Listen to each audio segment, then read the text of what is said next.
इधर electoral bond इस वक्त बीजेपी के लिए परेशानी का सबब बन गया है। इलेक्शन कमीशन की साइट पर जब से डेटा डाला गया है तब से कांग्रेस समेत तमाम विपक्षी पार्टियां इस पर हमलावर हैं और बीजेपी पर बड़े घोटाले का आरोप भी लगा रही हैं। इसी पर हमारे जयपुर संवाददाता उमंग माथुर ने कांग्रेस नेता रोहित बोहरा से बातचीत की है, जहां उन्होंने इलेक्टोरल बॉन्ड और पेट्रोल डीजल के दामों को लेकर बीजेपी पर तीखा हमला बोला है। आइए सुनाते हैं।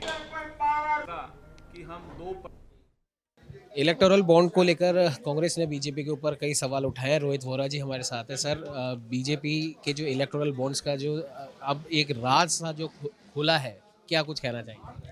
भाई, इलेक्ट्रल बॉन्ड्स आप देख लो किस तरह से गेमिंग कंपनीज ने इलेक्ट्रल बॉन्ड्स दिए हैं, फार्मास्यूटिकल कंपनीज ने दिए हैं। अब क्या है, लोग बाग इसको सब निकाल रहे हैं। भाई क्यों दिए थे, कब दिए थे, क्या टाइमिंग थी, किसी के यहाँ जीएसटी की रेड की टाइमिंग थी, किसी के यहाँ एमडी को पकड़ा गया था उसके बाद उसने दिए, तो ये सब लोग बाग निकाल रहे हैं। और ये तथ्य मेरे ख्याल से 2 दिन में बाहर आ जाएंगे। अभी से लोगों ने उसको कनेक्ट करना शुरू कर दिया है कि कौन सी तारीख में पकड़ा गया था, कौन सी तारीख में बॉन्ड दिए। सबको ये था कि ये सीक्रेट रहेंगे, इसलिए लोगों ने खूब दबा के चंदा दिया, अपनी जान बचाने के लिए चंदा दिया। वो अब सब सुप्रीम कोर्ट ने खोल दिया, तो सुप्रीम कोर्ट का धन्यवाद है कि उनने इस देश में असलियत ला के रख दी। सीएम अशोक गहलोत ने भी ट्वीट करा इसे लेकर कि कई जुए सट्टे वाली कंपनी भी इसमें शामिल। हाँ, केरला की एक कंपनी है, उनने मैक्सिमम पैसा दिया। It is a gaming company, उसकी ऑनलाइन लॉटरी चलती थी, उसी ने दिया। वो आपके सामने ही है। पेट्रोल की रेट को कम करने को लेकर कल पेट्रोल, ये तो आई वॉश है बॉस, ये आई वॉश है। पहले 4 रुपये यूपी से हम महंगे थे, अब 3 रुपये महंगे यूपी से। हमारे को क्या फ़र्क पड़ रहा है? हमारे यहाँ पंप्स तो फिर भी ड्राई रहेंगे।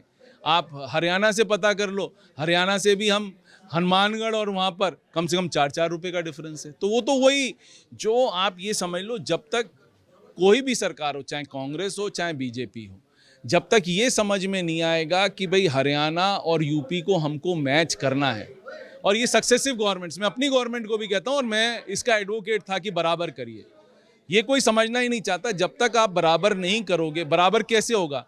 जो आपके ड्राई पंप्स हैं उनका टर्नओवर बढ़ेगा, जितनी आपकी रेवेन्यू लॉस यहाँ आगा उतना रेवेन्यू आपको वहाँ मिलेगा।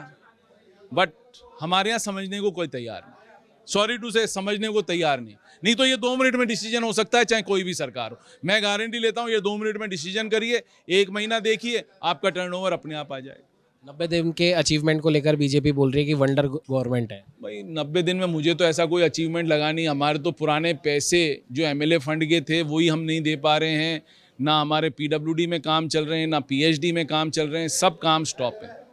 तो मेरे को तो ऐसा कुछ लग नहीं रहा, फ्रैंकली है। और आप पता कर लो, यदि कहीं पर भी पेमेंट हो रहे हो, बिना पेमेंट के कोई डेवलपमेंट होता है क्या? नहीं होता है ना। तो काम क्या होंगे? मेरी जेब में अठन्नी नहीं है, मैं कहते रहूं कि भी काम हो रहा है। काम क्या हो रहा है? अन्नपूर्णा रसोई में भी आपने आधा कर दिया, क्या हो रहा है? कुछ भी नहीं। ये तो हमारे साथ रोहित वोरा जी, इनका साफ तौर पर कहना है कि बीजेपी भले ही कितना भी अपने आप को बोल दे कि 90 दिन के अंदर हमने बहुत सारा काम करा है, वंडर गवर्नमेंट है, लेकिन रोहित वोरा का साफ तौर पर ये कहना है कि ये वंडर गवर्नमेंट नहीं है। और इलेक्टोरल बॉन्ड्स पर इन्होंने कहा कि एक बहुत बड़ा ये घोटाला है, जो कि आने वाले कुछ एक आध दिनों में इसका भी खुलासा होने वाला है। और रही बात पेट्रोल डीजल पर रेट कम करने की, तो रोहित वोरा ने साफ तौर पर कहा कि ये बहुत बड़ा अचीवमेंट नहीं है। अभी भी कई राज्यों से महंगा राजस्थान के अंदर पेट्रोल और डीजल बिक रहा है। सहयोगी कैमरामैन अजय के साथ उमंग माथुर, नवतेज टीवी, जयपुर।